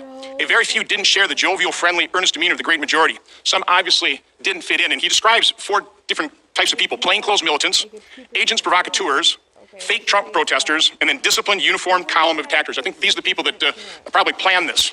He goes on, the D.C. Metropolitan Police were their usual professionally detached selves, standing on curbs or at street crossings and exchanging an occasional greeting from marchers. When we crossed 1st Street Northwest to enter the Capitol grounds where the Capitol Police had jurisdiction, I noticed no police at all. Several marchers expressed surprise. The openness seemed like a courtesy gesture from Congress, which controls security. That appearance of low threat level made no sense. Yet no Capitol Police appeared anywhere from what we could see. Now, again, I'm taking these excerpts in order, but there's a lot more to this piece. What looked like tens or even hundreds of thousands of people surged down the avenues as far as one can see. But almost everyone seemed talkative and happy. No police could be seen on the platform for now. No police could be seen anywhere. People kept surging in from Constitutional Avenue, and the plaza quickly filled up and overflowed onto the lawn. Everyone squeezed closer and closer together, with most in high spirits. Some trouble began up in the front, near the base of the inaugural platform itself, but we could not see what was happening. Then something happened at the front of the crowd. It seemed like a scuffle, but from 40 feet back, I couldn't see. People started chanting USA, USA, and other slogans. For a few seconds, I saw what looked like police in a tussle with some of the marchers up front. What appeared to be an organized group in civilian clothes. This organized group are the cell I would call the plainclothes militants. They fit right in with MAGA people. Suddenly, energy surged from the front of the crowd as the anti-riot police, above on the inaugural platform, visibly tensed up. One fired a tear gas canister, not at the plainclothes militants in the front line, but into the crowd itself. Then another. Flash grenades went off in the middle of the crowd. The tear gas changed the crowd's demeanor. There was an air of disbelief as people realized that the police whom they supported were firing on them. What are you doing? We support you, someone yelled. All of a sudden, pro-police people felt the police were attacking them, and they didn't know why. More tear gas. A canister struck a girl in the face, drawing blood. The pro-police crowd went from disbelief and confusion to anger. I'll stop there. The last 5 pages is titled Provocateurs Turn Unsuspecting Marchers into an Invading Mob. So I'd really recommend everybody in the committee read this account, and I've asked it to be entered into the record. But Chief Sund, I want to ask you, is one of the House managers made a big deal that this was predictable, this was foreseeable, which I don't believe. Do you believe that what happened, the breach of the Capitol, did you believe that's foreseeable and predictable? No, I don't, nor do, if you look at some of our other partner agencies, I think Acting Chief Conti actually made the statement that the breach of the Capitol was not something anybody anticipated, nor do I think some of our federal partners expected it. I don't think Secret Service would have brought up the Vice President if they expected it. Is part of that because of what you'd experienced in the past? What this Mr. Waller experiences, the vast majority of Trump supporters are pro-law enforcement, and the last thing they would do is violate the law? I will say that information I've received from some of my officers where they were trying to prevent people from coming into the building, and people were showing up saying, hey, we're police, let us through, and still wanting to violate the law to get inside the building. So, Again, I've got a long list. I just want to close with the 2 former Sergeant of Arms. I knew these committees were going to start an investigation. I waited a couple weeks. I didn't see any letter go out, oversight letter, so I wrote my own on the 21st. And I just have a question for both the former Sergeant of Arms. Did you get my letter, my oversight letter with my questions? I did not receive your letter. I left town right after I resigned, but I certainly look forward to working with you and your staff to answer your questions. Okay, well, if you give us an address, because we sent it to the Acting Sergeant of Arms. That Acting Sergeant of Arms won't even let us know whether they passed that letter along to you. Apparently they didn't. Mr. Stenger, did you receive my letter? I don't recall it, Senator, but it might have come, but I don't recall. Chief Sund, one last question for you. Do you regret resigning? Yes, I do, sir. I certainly do regret resigning. I love this agency. I love the women and men of this agency, and I regret the day I left. Well, Mr. Irving, Mr. Stanger, I really wish you'd respond. First of all, look for my letter, and I'd like an answer to that as quickly as possible. Thank you. Thank you, Senator Johnson. We're waiting for Senator Warner and any other member. I see Senator Rosen. Would you like to go ahead? Because you're the first member on. Senator Rosen. Perfect. Thank you very much, Senator Klobuchar, and thank you everyone for being here today and bringing this hearing. It's much needed, and I think it's the first of many. But I'd like to start off by expressing that my thoughts are with the brave Capitol Police officers who put their lives on the line to protect us on January 6th, and their heroic actions, like the ones of Eugene Goodman, they redirected those violent rioters away from us. They're going to forever be embedded in our minds, and we know that so many of these courageous men and women, they're really hurting in the aftermath of the insurrection. And I've been particularly heartbroken to hear about the death of Capitol Police Officer Howard Liebengood. He was protecting the Senate since 2005. He was stationed by the door of my Russell office. My prayers are with him, his family, and his loved ones. But, you know, when the insurrectionists, when they came to storm our Capitol on January 6th, they came armed not only with weapons, but also with hate. Mere weeks before International Holocaust Remembrance Day, the world watched in horror as a rioter inside the Capitol proudly wore a Camp Auschwitz shirt, as he and others violently pushed forward on the House and the Senate floors. All the while, the rioters are waving Confederate flags. They're hanging nooses on the front lawn. They're verbally assaulting a Jewish reporter outside the Capitol, saying, "You are cattle" today. That refers to cattle cars that were used to transport Jews to Nazi death camps during the Holocaust. This violent attack on the Capitol featured followers from the anti-Semitic QAnon conspiracy theory. So, Mr. Conte, on January 4th, Metro Police Department arrested Enrique Chirrillo, leader of the racist anti-Semitic Proud Boys hate group. FBI claims the next day it shared with MPD concrete intelligence about extremist plans for violence on January 6th, including specific threats on members of Congress, maps of the tunnels under the Capitol complex. If MPD was tracking extremist, potentially violent white supremacist activity, then what exactly did you know on January 5th, and why didn't you alert anyone? Thank you for that question. What the FBI sent them on January 5th was in the form of an email. I would certainly think that something as violent as an insurrection in the Capitol would warrant a phone call or something. But as Chief Sun mentioned earlier, the information that was sent was uncorroborated information. It was raw information that we had, that we received through the same lines, through the JTTF. That information was not fully vetted and had not been sent through the chains of the Metropolitan Police Department. But the Metropolitan Police Department was prepared for was the larger violence and demonstrations that we expected to see in our city. That's fine. I have to ask Mr. Sun the same question now. What did you know as of Tuesday night, January 5th? Because I have a follow-up for both of you on this one. So quickly, Mr. Sun, what did you know on January 5th? And were you alarmed or not alarmed? What did you expect? I was concerned. We had the intelligence that was coming out, the intelligence that we'd be planning for. Again, keep in mind, the intelligence assessments that we had developed at the end of December, the beginning of, and the one for January 3rd were very, very similar. They just provided a little bit more specificity. So we had already been planning for the threat for violence, the threat for armed possible people protesting, and that's what we were planning for. Now, if you're referring to the Norfolk letter again, I just became aware that the department was aware of that 24 hours ago. So on the 6th or the 5th or the 4th, I was not aware that memo existed. So you're saying that there's a breakdown between you and the FBI because we have rallies, protests, and things happen in Washington all the time. How many could both of you just maybe give a guess, how many do you think are usually with armed insurrectionists or come heavily armed out of the hundreds, perhaps thousands of rallies that we see in Washington through the year? We know the last three incidents, the first two MAGA rallies, men and women of the Metropolitan Police Department recovered firearms from several people who were attending the demonstrations at the first MAGA rally as well as the second one. Aside from that, those have been really the only demonstrations where we've seen individuals coming armed. Well, do you think this was an intelligence breakdown or a resource issue? I think that the intelligence did not make it where it needed to be. You think the FBI did not raise this to the level they needed to with the Metropolitan Police Department, in your mind? We received it in the form of an email that came as an alert bulletin at 7:00 p.m. the day before. Al Posture of the Metropolitan Police Department. Again, I think it's reflected in our deployment in terms of not just the National Guard that was deployed, but as well as other officers from surrounding jurisdictions. That reflected the seriousness that we took with respect to the threats that we were expecting to see in the city. Mr. Sun, can you tell me, do you think this was a resource issue or intelligence breakdown or something else? If you be brief, because this is very important. Yes, ma'am. I'll be very brief. It was part of my introduction. I think it was more than just the Norfolk letter. I think we need to look at the whole entire intelligence community and the view they have on some of the domestic extremists and the effect that they have. I look at this as an intelligence problem that impacted this event. Yes. So, what information would you have had to have heard to have raised up the flag to get more resources for the Capitol Police? Because thank goodness, we saw loss of life, and thank goodness there wasn't more, but one is too many. So, what is your threshold then? What should be the threshold to protect the Capitol and protect your officers? I did in advance reach out to the Washington, D.C. police to coordinate resources, and I did also go to both the House and Senate Sergeant Arms to request the National Guard. And Mr. Conti, I think I have 5 seconds and we can take this off the record, but I believe that there's some plans by QAnon for something to happen at the Capitol on March 4th. I want to hear what steps we're taking to protect the Capitol on March 4th from any more violent extremists. Thank you. Okay, we'll have you talk to him about that later. Senator Warner has arrived via video. And I also want to mention Senator Peters will work with our witnesses for restroom breaks and the like and let us know so that we don't want to take a long break, but I can imagine you need a break at some point here. So, Senator Warner. Thank you, Madam Chairman, and thank you to the witnesses for appearing today. We've talked a little bit about the deployment or lack of deployment of the National Guard. And one of the questions, I guess, Mr. Sun, or frankly, or Chief Conti, the fact that the district did not have the ability to bring the Guard to the table because of, frankly, that they're not a state and Mayor Bowser was not treated, I think, in a totally fair fashion in this. This may be outside your lane, but her inability to bring the Guard to the table, and actually any of you on the panel can answer this, that to me is a reflection of the disempowerment of the district on a going forward basis, at least in terms of being able to deploy the Guard. Shouldn't the mayor of the District of Columbia have the ability to do that without all the additional hurdles they have to go through in terms of federal checklist? Yes, I absolutely agree with that.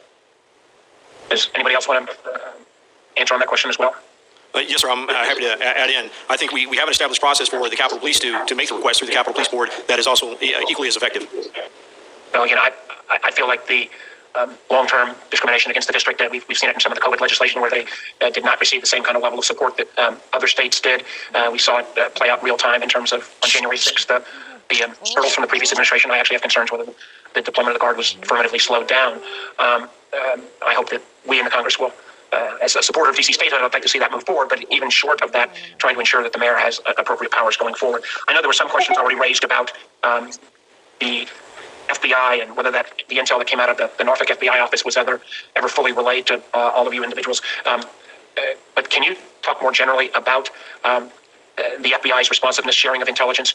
I had a number of conversations. I called Director Wray on Monday, the 4th, trying to express concerns that there might be this kind of activity. I never expected this level of violence. I had a number of conversations with senior FBI leadership on the 5th through the 6th. I candidly I don't think even the full FBI could have been fully informed of all of what was going to come to pass, but I felt like the FBI felt that they were in better shape in terms of intel and preparation than what came to be the case. And I'd like each of you to comment on how well you felt that the FBI did in terms of sharing intelligence and then coordinating when the actual activities of the 6th played out. So I'll go ahead and, you want me to address it first? Yeah, I mean, okay. I can't see where you all are, so every one of you can take a crack at that. I'll go ahead and start first. I think the relationship we have with the FBI is outstanding. I think in my time with the Metropolitan and my time here, we've seen nothing but the relationship get better. The construct that we have that's very similar to some of the other major cities is having the Joint Terrorism Task Force being involved with that.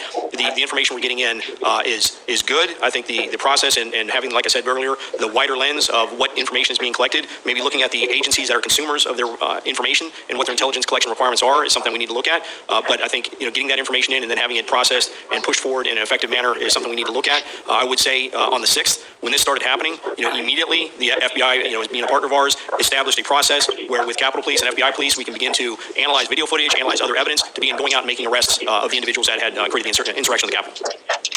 Okay, and then when they're being found to be in... Yeah, I'll next. Did we get enough intel beforehand? If we get the balance of the panel to respond. Yeah, sure. I would echo what Chief Sun just mentioned.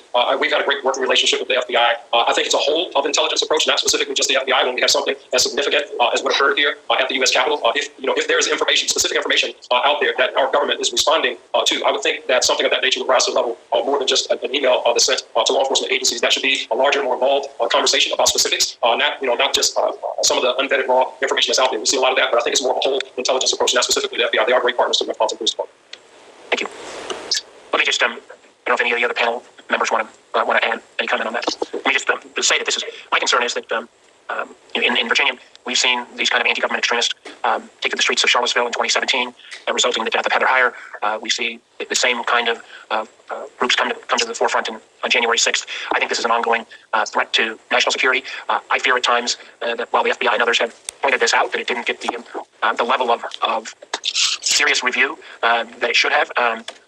With the prior administration, I felt at times that they did not want to take the information that was coming out of the FBI. I hope on a going forward basis we're going to be able to be more coordinated in terms of taking on anti-government extremism, whether it comes from the left or the right. This is a real ongoing threat. I can tell you from our intelligence committee that we've seen that many of these groups have connections and ties to anti-government extremist groups in Europe, where they've taken a great precedence. I know my time's expired, Madam Chairman, but this is something we need more work on. Thank you for holding this hearing.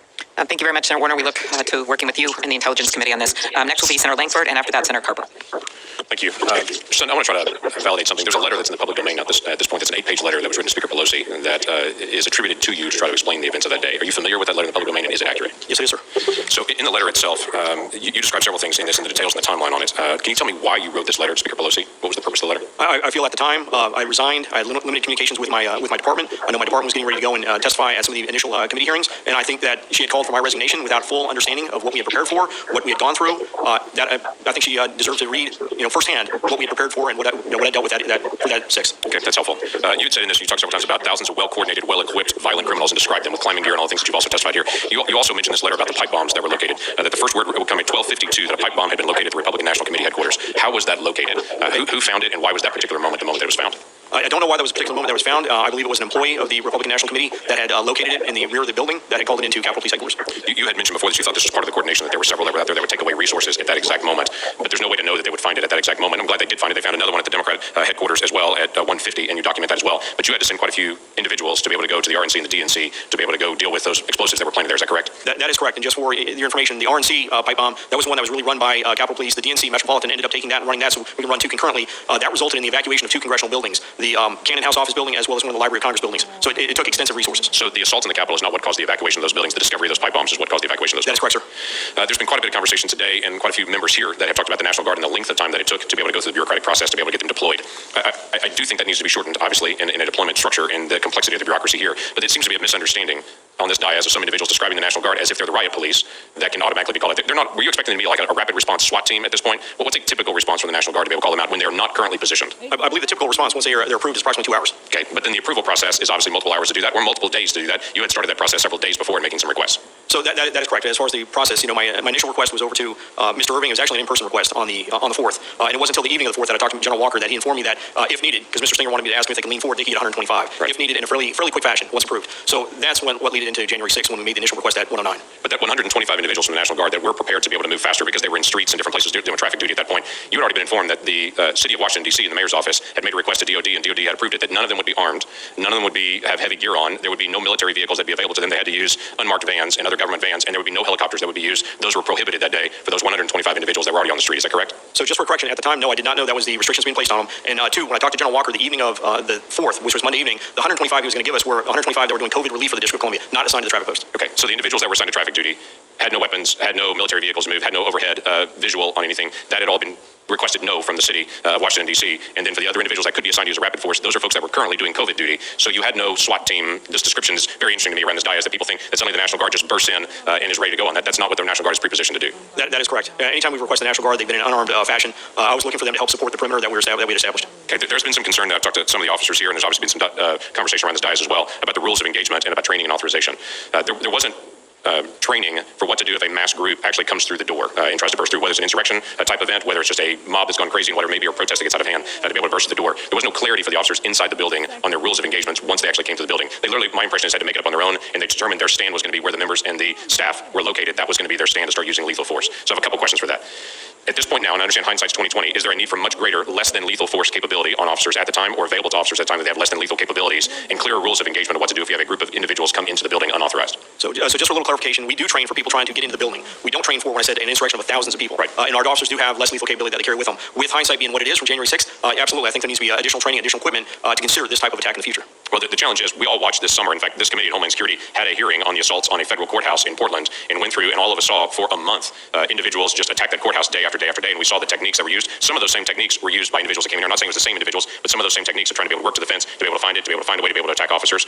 So the challenge is that we saw that this was rising, I guess, that people were watching on TV, people attacking a federal institution all summer long. And it is a follow-up that we're going to have to do in the days ahead of how to be able to get less than lethal capability and to find ways to be able to stop any kind of assault of a number of individuals to be able to come on the Capitol. So I appreciate your service. I appreciate very much the officers that continue to be able to serve, because they've not had a gap, they've not had a break since that time period. And I know you still interact with them, at least I hope you do. And I would encourage you to pass on from us our gratitude. And we're all looking at this as a hindsight 2020, saying, why couldn't you read the tea leaves at this particular scrap of intelligence that came in the night before? None of us saw it at this level. And so we're grateful for the service they continue to do, and let's find the lessons we can learn. Thank you very much, sir. I know they appreciate your support as well as the support of Congress. They're a hell of a police agency. Okay, thank you, Senator Langford. Next, thank you for your patience, Senator Carper.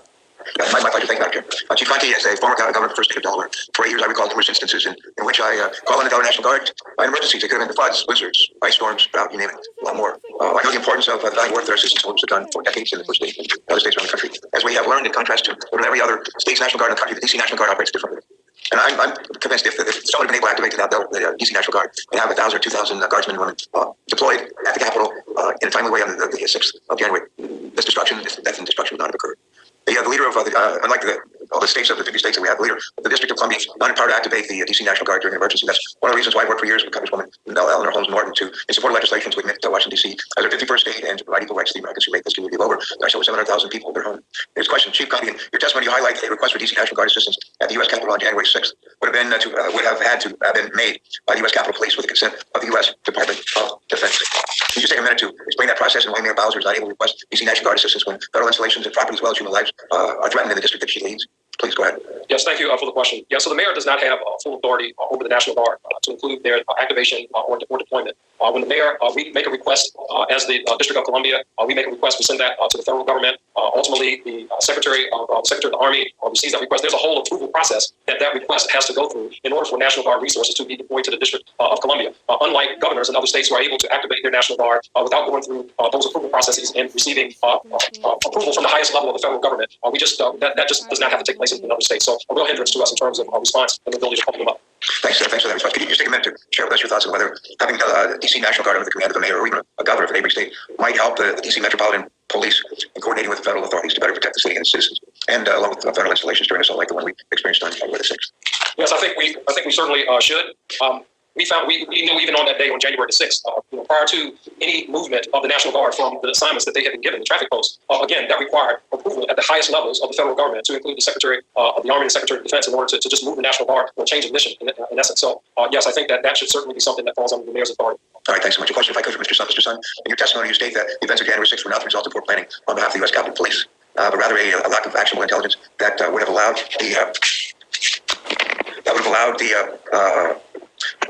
rather a lack of actual intelligence that would allow the U.S. Capitol Police to properly prepare. As I was looking through Mr. Stinger's testimony, and former Sergeant at Arms for the U.S. Senate, he states, and I want to quote, he says, the sharing of information and resources is paramount for success. That's his quote. I strongly agree with that statement. Mr. Sun, what went wrong leading up to January 6th with regard to gathering and sharing actual intelligence? Why do you think the likelihood of a truly devastating attack was so badly underestimated, Mr. Sun? I think as you start to hear from some of the federal agencies on the investigations that are currently going on, where they're finding the evidence that this was a coordinated attack that had been coordinated among numerous states for some time in advance of this, that's the information that would have been extremely helpful to us. For them to detect some type of level of coordination that would have given us the indication that we're going to see more than just a may become violent, may be inclined to violence type of preparations. You look at it now, you see, knowing what occurred, you see what type of resources were brought to bear around the Capitol. That type of information could give us sufficient advance warning to plan for more of an attack such as what we saw. The great Paul Newman movie, Cool Hand Luke, probably a lot of people, certainly my generation, remember. What we have here is a failure to communicate. I was right at the end of the film. What we have is a failure to communicate. Do we have a failure to communicate here? I'm not one who's crazy about pointing fingers and assigning blame, but to whom do we assign that failure to communicate? I believe that question's for me, sir. What I look at is, we have a process for communications, and being a consumer of intelligence, I look at it more of, I think there's a failure of having a wide enough lens to look at what are the current threats that we're facing in a nation now from some of the domestic extremists. I think the communications processes are there; they need to be worked on a little bit, but I think the intelligence community needs to broaden its aperture on what information it collects. We now know, in retrospect, that the gathering on the rioters on January 6th didn't begin on January 5th or the 4th or the 3rd. It started like weeks before, and was fomented and encouraged, as we now know, by among others, our president. And somehow all that work and all the intelligence that was gathered by the FBI and other Homeland Security never found its way to the people right here in D.C. that used it the most to have avoided the tragedy of January the 6th. Thank you. Our thanks to particularly the officers of the U.S. Capitol Police and others who joined them in trying to protect us in this Capitol on that sad day. I know we have several members ready to go, and we want you to go as quickly as possible, but there's been a request from our witnesses who've been here a long time. If we could give them a 5-minute break, and then we will reconvene in 5 minutes with additional questions. So we will recess for 5 minutes.